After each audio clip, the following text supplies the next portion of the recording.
Bienvenue dans la saison 2 de CamConf, le podcast. Enchantée, moi c'est Camille et je suis psychologue. La psychologie, c'est ma passion. Et aujourd'hui, j'ai envie de la partager avec vous. Si ça vous tente, je vous propose une thématique, des questions associées et on en discute. Réglez le volume de vos écouteurs car vous et moi, nous allons plonger dans les profondeurs du cerveau et explorer l'esprit humain dans toute sa complexité.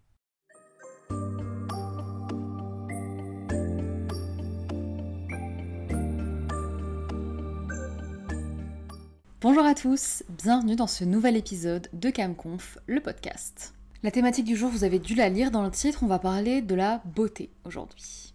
J'aimerais trop être belle. C'est une phrase que je me suis répétée un nombre incalculable de fois ces dernières années et qui revient me hanter régulièrement, on va dire par phase. Des phases où j'ai un petit peu moins confiance en moi et elle me revient en pleine tête. Je me la répète beaucoup de fois par jour. Et parfois, elle me laisse tranquille. Et je sais pas trop comment expliquer, mais cette pensée, elle m'est restée dans le cœur, comme si elle pesait très très lourd. Et pourquoi je vous dis ça, c'est parce que dans notre société aujourd'hui, et je pense aussi depuis la nuit des temps, être beau, être dans les standards de beauté, c'est plus facile pour vivre.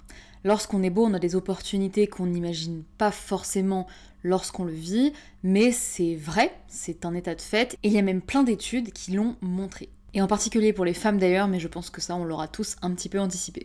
Alors je sais, la beauté c'est subjectif, tous les goûts sont dans la nature, ça c'est vrai, il n'y a pas de problème. Mais je pense quand même aujourd'hui, surtout dans notre société, on va dire occidentale, ou en tout cas en France, puisque c'est là que je vis depuis que je suis née, j'ai quand même l'impression qu'il y a des standards de beauté qui sont plus ou moins explicites. Je pense qu'on sait tous que la minceur en fait partie, que un visage assez symétrique, une peau nette, des beaux cheveux, une taille fine par exemple pour les femmes, sont des critères qui généralement sont associés comme étant beaux. Et ces traits-là, certains les possèdent, d'autres non, j'ai envie de dire c'est la loterie de la génétique, mais il y a vraiment des jours où personnellement, ce concept de beauté et cette injustice au final, personnellement me fait très mal. Et plusieurs fois je me suis retrouvée à me demander pourquoi est-ce que j'ai pas cette espèce de beauté un petit peu naturelle, simple et assez indéniable finalement. J'ai cette pensée qui me taraude, mais j'ai aussi l'autre bien évidemment qui dit qu'on ne peut pas plaire à tout le monde, que la beauté c'est subjectif et que tout dépend un petit peu du point de vue. Autant du mien que des personnes qui sont dans mon entourage. Et lorsqu'on ne naît pas avec ce privilège et qu'on ne grandit pas avec ce privilège, je trouve qu'il y a quand même un petit sentiment d'injustice qui vient s'ajouter.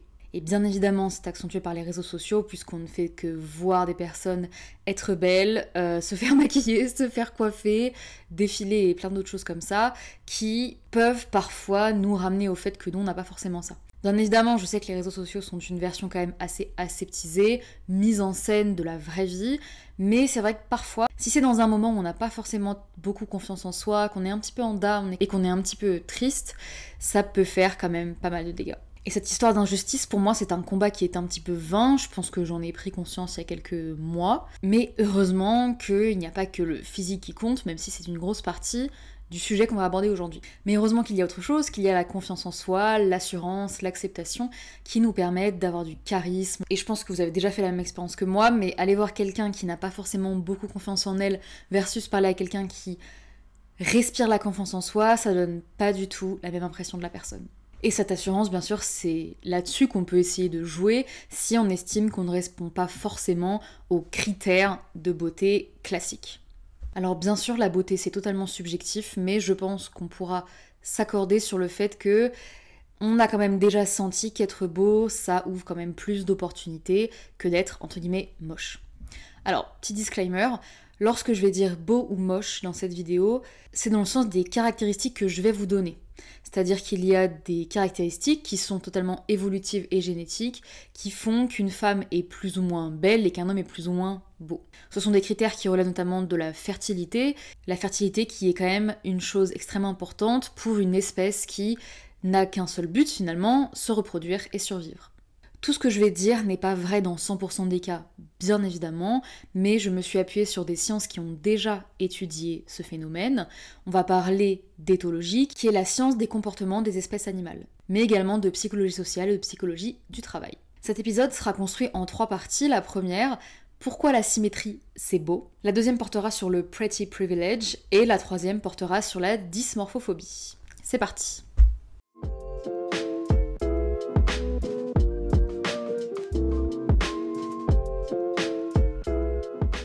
Alors pour cette partie, je me suis aidée d'un article qui est présent sur internet, sur un site qui s'appelle Le Cerveau McGill, qui est un site, lorsqu'on est en psychologie, qu'on consulte assez régulièrement puisqu'il est vraiment bien fait, il est très intuitif et il regorge vraiment d'informations très intéressantes. Et donc dans cet article, on se place de la perspective de l'évolution, donc dans la psychologie évolutive.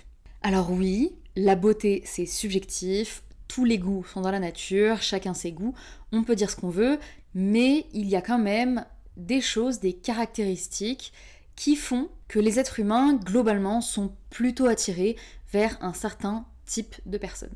Et c'est d'ailleurs quelque chose qu'on retrouve autant chez les animaux que les humains.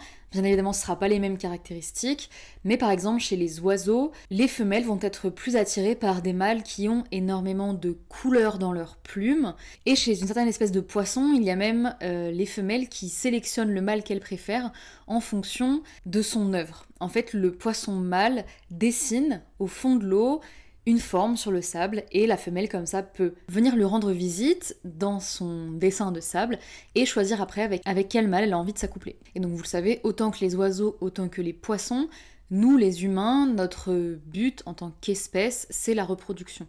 Alors bien évidemment, on s'est rajouté des sens avec le travail, avec les hobbies et les choses comme ça, mais l'humain est sur Terre et a un but précis, faire perpétuer son espèce. Et comment ça se passe? Bien évidemment, ça se passe en engendrant d'autres individus. Et pour que les individus soient attirés les uns entre les autres, il y a plusieurs petits ingrédients. De manière générale, que ce soit pour rechercher une relation amoureuse, une relation sexuelle, une relation amicale, nous avons plutôt tendance, l'homme a plutôt tendance, à se tourner vers des êtres qui lui paraissent être en bonne santé. Et la santé, ça peut se lire sur le visage. Une personne qui aura un teint gris, qui sera recroquevillée sur elle-même, qui n'aura pas d'énergie vitale, qui aura l'impression un petit peu de subir, qui aura par exemple des dents d'une couleur un petit peu jaune, ou alors une peau d'un teint complètement blafard, des cheveux ternes, cela peut être des signes extérieurs d'une mauvaise santé intérieure, et donc être assez peu attirant. Par exemple, pour les oiseaux, il y a une espèce chez qui les femelles cherchent à s'accoupler avec des mâles qui ont beaucoup de plumes. En revanche, ceux qui en ont pas beaucoup vont être un petit peu mis de côté puisque elles estiment que cet individu n'est pas forcément en santé. Et l'idée de la reproduction, c'est de se reproduire avec quelqu'un qui est en bonne santé pour que notre progéniture soit en bonne santé. Ces signaux de maladie et de santé se reflètent par plusieurs choses, en tout cas dans la perspective évolutive bien sûr, que sont la symétrie faciale et l'état de la peau chez les humains. On peut parler de plein d'autres choses, on peut parler d'odeur corporelle, de la couleur des dents, des ongles, de la texture de la peau, mais aussi de l'allure générale d'une personne. Et dans la perspective évolutive, ça voudrait dire qu'en fait la personne elle a des bons gènes. Et d'ailleurs, je vous en ai parlé tout à l'heure, mais il y a aussi une question de fertilité, puisque autant biologiquement que sociétalement, la beauté est beaucoup en lien avec la notion de fertilité. Est-ce que ça veut dire que dès que les femmes vieillissent un petit peu et ne sont potentiellement plus en âge de procréer, est-ce que c'est pour ça qu'elles sont totalement invisibilisées? Je pense que ça peut carrément faire l'objet d'un épisode. Et d'ailleurs, d'un point de vue plutôt sociétal, lorsque l'on s'habille, qu'on se maquille, qu'on essaie de se mettre en valeur, on a tendance à aller vers les archétypes féminins et masculins. Je prends un exemple d'ailleurs qui concerne les sourcils. Dans l'archétype féminin, une femme qui serait féminine aurait les sourcils assez fins et bien dessinés, lorsqu'un homme qui serait suffisamment masculin aurait des sourcils assez broussailleux et fournis. Est-ce que ça veut dire que s'épiler les sourcils est féminin? Vous avez 4 heures. Pour conclure, bien évidemment, il y a des choses qui relèvent de la génétique et de l'évolution et de l'instinct de reproduction de l'espèce humaine, mais il y a aussi des choses qu'on apprend dès notre plus jeune âge et qui relèvent plutôt du point de vue sociétal. C'est aussi un apprentissage qu'on éprouve dès le plus jeune âge et qu'on perpétue, en le voulant ou non, avec des stéréotypes qui mettent des gens dans des cases. Vieux, jeunes, moches, beaux. Et donc pour répondre à la question pourquoi la symétrie c'est beau, eh bien on perçoit un visage symétrique ou un corps symétrique comme beau puisque c'est un signe de robustesse génétique et aussi de bonne santé, qui sont deux qualités qui sont requises pour une bonne reproduction. Et d'ailleurs cette préférence elle est plutôt universelle. Pas pour tout le monde bien évidemment, mais pour une grande partie de la population, dans beaucoup de cultures, c'est un critère de beauté, d'être symétrique. Et d'ailleurs, j'ai récemment eu une conversation avec des amis avec qui on disait que oui, la symétrie c'est beau, mais des visages qui sont pas forcément symétriques, où il y a quelques différences entre les deux côtés, peuvent complètement être vus comme beaux et avoir un certain charisme, avoir une certaine prestance, avoir peut-être un petit truc différent d'un visage peut-être qui serait entre guillemets trop parfait, trop symétrique. Encore une fois, c'est une question de goût, de préférence individuelle et aussi du fait que ça découle quand même d'un biais cognitif. Même si ça a pu être un biais un jour qui fonctionnait, que les personnes symétriques étaient dotées de bons gènes, de gènes corrects, ça reste tout de même un biais. Et ce biais sert à évaluer la santé et la qualité génétique d'un individu. Je pense que vous devez y voir un petit peu plus clair sur ce que j'appelle, entre guillemets, les critères de beauté, et vous avez déjà une petite idée de ce que, évolutivement, c'est. Bien évidemment, je vous donne pas mon avis, c'est quelque chose qui a été éprouvé par des articles et par beaucoup de recherches en éthologie.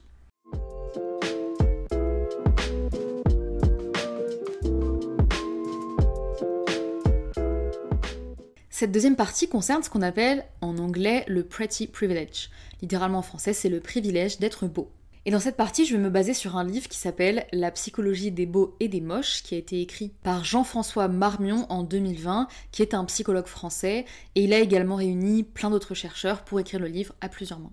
À votre avis, est-ce que la beauté a un impact dans le recrutement et plus largement dans l'évolution de carrière? Alors si je vous en parle bien évidemment, c'est que la réponse est oui, et ça commence même avant l'entretien, puisqu'un CV d'une personne jugée attractive sera plus facilement retenu dans une shortlist. Et lorsqu'on arrive à l'entretien, plusieurs choses vont être prises en compte inconsciemment ou consciemment, mais la taille de la personne, sa façon de s'habiller, si la personne est maquillée, si elle semble plutôt négligée, ou au contraire qu'elle prend soin d'elle. Et d'ailleurs, des chiffres pour étayer cela, 75% des recruteurs estiment que si la personne ne leur plaît pas physiquement, ils ne vont pas forcément la recruter, et chez les femmes, ça descend à 48% des recruteuses. Il est important que le candidat plaise physiquement au recruteur. Quand je lis ça et quand j'entends ça, je me dis que c'est quand même extrêmement grave de juger quelqu'un sur ses compétences en se servant uniquement d'une photo sur un CV, mais je peux comprendre comment cela est arrivé avec le phénomène des biais cognitifs et du stéréotypage dont je parlais un petit peu plus tard. Et je pense que si je demande à plusieurs personnes est-ce que, objectivement, être beau égale être compétent, je sais que la plupart des personnes vont me répondre que non, c'est complètement décorrélé, qu'il y a des personnes qui sont, entre guillemets, moches et qui ont accédé à des postes de très haut niveau, et qu'il y a des personnes, entre guillemets, dites belles, qui font des postes qui ne sont pas forcément valorisés socialement. Mais alors pourquoi est-ce qu'on pense le contraire, même si c'est inconscient? Eh bien, on peut dire que la première impression est quelque chose qui joue quand même beaucoup dans cette association beauté égale compétence. En fait, la première impression qu'on se fait de quelqu'un, c'est la première fois qu'on la voit, et ce qui ressort la première fois qu'on la voit, c'est le physique. Cette première impression, elle se fait dans les 600 millisecondes à peu près d'une rencontre, et sans que vous le vouliez, lorsque vous prenez une photo de la personne que vous venez de rencontrer, vous intégrez quelques stéréotypes sur la personne que vous avez en face de vous. Alors si vous rencontrez cette personne qu'une seule fois, vous risquez de rester avec vos stéréotypes. En revanche, bien évidemment, et heureusement, lorsqu'on apprend à connaître une personne, les stéréotypes vont petit à petit tomber, puisqu'en fait on va découvrir l'unicité de la personne. Elle n'est pas simplement blonde et donc bête, mais c'est une personne qu'après je vais découvrir et connaître de mieux en mieux. En fait, cela s'explique par deux concepts en psycho. Le premier, c'est le concept de biais cognitif. Et là, en particulier, ce qui nous intéresse, c'est le biais cognitif qui s'appelle l'effet de halo. L'effet de halo, c'est quand une personne a une caractéristique et qu'on étend cette caractéristique à toute sa personne. Par exemple, on nous a souvent appris, dans les films par exemple, qu'une personne qui a des lunettes est nécessairement intelligente. Donc quand on va voir une personne qui a des lunettes, on va avoir directement l'effet de halo qui s'active, inconsciemment bien évidemment, et après on peut aussi s'en défaire, attention, que la personne est intelligente, alors qu'on ne la connaît absolument pas. Et ramener au concept de la beauté, je pense que vous avez compris où je voulais en venir, si une personne semble belle de l'extérieur, ce biais cognitif va nous pousser à nous dire qu'elle est aussi belle de l'intérieur. Cette apparence extérieure permet en fait d'avoir un impact positif sur la personne alors qu'on ne la connaît pas. Et d'ailleurs, petite anecdote, il y a déjà eu des études qui ont été menées dans des procès où les personnes accusées étaient soi-disant belles, et bien il a été prouvé qu'elles écopaient de moins de temps de prison que des personnes dites moches.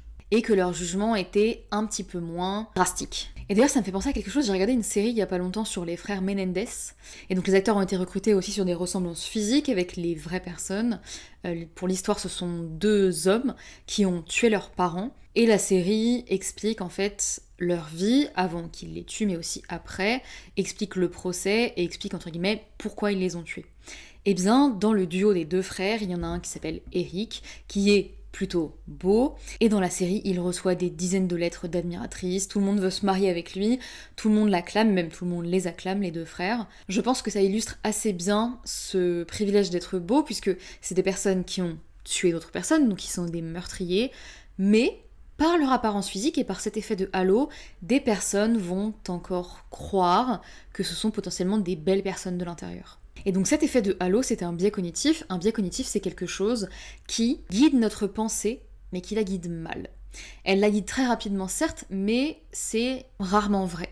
Là, par exemple, décider qu'une personne est intelligente ou compétente ou intéressante, ou même riche d'ailleurs, par la conclusion de son apparence physique, c'est une mauvaise décision. Et si cela se reproduit, si c'est à long terme et à plus grande envergure, ces biais cognitifs peuvent se transformer en stéréotypes. Un stéréotype, c'est une croyance fausse à propos d'un individu ou de plusieurs individus. Par exemple, les Parisiens sont râleurs ou encore les filles blondes sont bêtes. Et il y en a évidemment des milliers d'autres, je pense que vous en connaissez énormément. Alors, il y a un petit peu les clichés qui reviennent, mais par exemple, les Japonais sont assez méthodiques, les Italiens sont romantiques, encore les femmes ne sont pas bonnes en maths. Il y en a vraiment énormément sur à peu près toutes les catégories de personnes. Mais ces stéréotypes, ils sont pas forcément négatifs. Parfois, ils sont positifs. Je vous ai parlé par exemple des Italiens qui seraient romantiques. C'est plutôt positif de dire ça. Mais revenons un petit peu au monde du travail, puisque je commence à m'éloigner.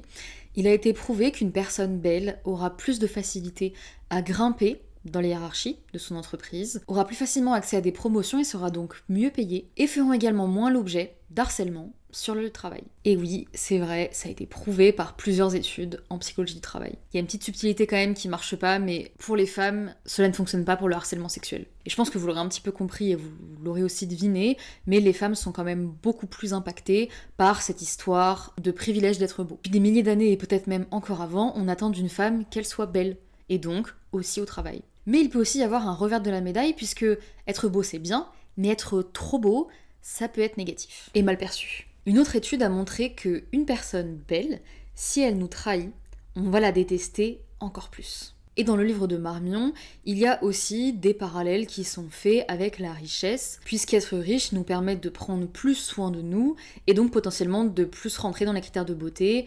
Alors, est-ce que c'est la richesse qui donne la beauté qui donne la richesse? Je pense que ça peut aussi faire l'objet d'un podcast, et même peut-être d'un débat philosophique. D'ailleurs, ça me rappelle un petit peu le film de Barbie, et le speech de America Ferrera qui dit à Barbie qu'être belle c'est bien, mais qu'il faut pas être trop belle.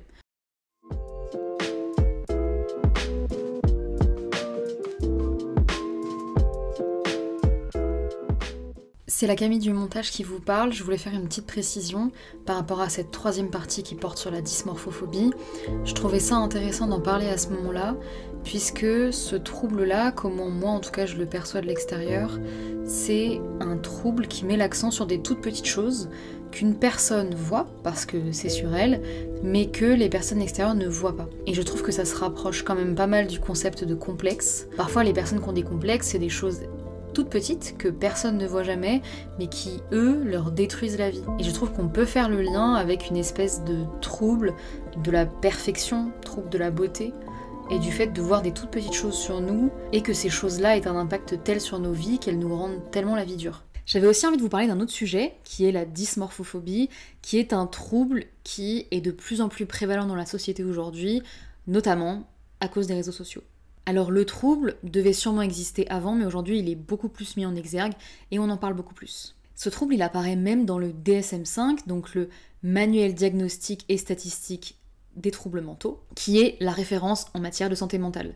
Donc c'est pour dire que c'est pas juste quelque chose de passage, mais que c'est bien ancré dans le manuel des maladies mentales. La dysmorphophobie est caractérisée par une préoccupation concernant des défauts perçus de l'apparence physique qui sont peu ou pas visibles par l'entourage, ou qui peuvent apparaître légers à d'autres personnes. Ce souci de l'apparence physique, pour être caractérisé comme un trouble, doit vraiment poser souci à la personne et provoquer une détresse cliniquement significative. En général, les patients effectuent de manière répétitive et excessive des comportements pour cacher, dissimuler, supprimer ce qu'ils jugent comme être leur défaut physique. C'est une maladie qu'on retrouve plus largement chez les adolescents et encore plus largement chez les femmes adolescentes. Et c'est un trouble qui peut se déclencher de manière assez soudaine, mais aussi être quelque chose d'insidieux. Insidieux, ça veut dire que c'est quelque chose qui, au début, apparaît un tout petit peu dans notre vie, puis on finit par s'y habituer, puis ça grandit de plus en plus, et un jour on se rend compte qu'on est malade, qu'on a un trouble, sans avoir vu le début commencer. Est-ce que vous vous rappelez quand je vous avais dit que les troubles, c'est quelque chose qui, en général, dérange le quotidien pour pouvoir être qualifié comme un trouble? Eh bien, les personnes qui souffrent de dysmorphophobie vont parfois passer des heures à scruter le défaut qu'ils aimeraient bien supprimer sur eux. Parfois, ils peuvent même s'isoler puisqu'ils imaginent que s'ils vont dans la rue, s'ils se baladent, les personnes vont les moquer à cause de leurs défauts perçus. Bien évidemment, cet isolement n'aide pas à sortir de son trouble et n'aide pas forcément à réussir à en parler. La clé pour améliorer et guérir une dysmorphophobie, c'est que je pense que je ne vais rien vous apprendre, les thérapies cognitives et comportementales. Dysmorphophobie, psychologue, TCC. Si vous en souffrez ou que vous pensez qu'une personne dans votre entourage en souffre, je vous invite à essayer de lui en parler, pas forcément directement, mais en tout cas de lui proposer d'aller avoir un suivi avec un psychologue. Cet épisode touche à sa fin, j'espère qu'il vous aura plu. On a abordé une thématique qui est bien évidemment beaucoup plus grande que tout ce que je vous ai dit aujourd'hui, mais je trouvais que les 3 parties que j'ai abordées sont au moins une bonne mise en bouche et relèvent aussi de choses qui ont été prouvées. Tout ce que je vous ai donné là, les chiffres et les informations, viennent d'études faites par des personnes qui sont des scientifiques et qui donc valent pour tout le monde, mais qui en tout cas ont été des choses qui ont été répliquées sur beaucoup de gens. J'espère que l'épisode vous aura plu. Je vous rappelle que dorénavant, je poste un jeudi sur 2 un épisode filmé sur YouTube, sur Spotify, sur Deezer et sur toutes les autres plateformes d'écoute. Je vous invite à laisser un like, à mettre un commentaire si vous avez apprécié la vidéo, ou tout simplement si vous avez des questions sur cette thématique ou que vous souhaitez que j'aborde d'autres thématiques, je me ferai un plaisir de les lire et d'écrire un épisode sur la thématique que vous aurez proposée. Merci à tous, c'était CamConf, bye bye!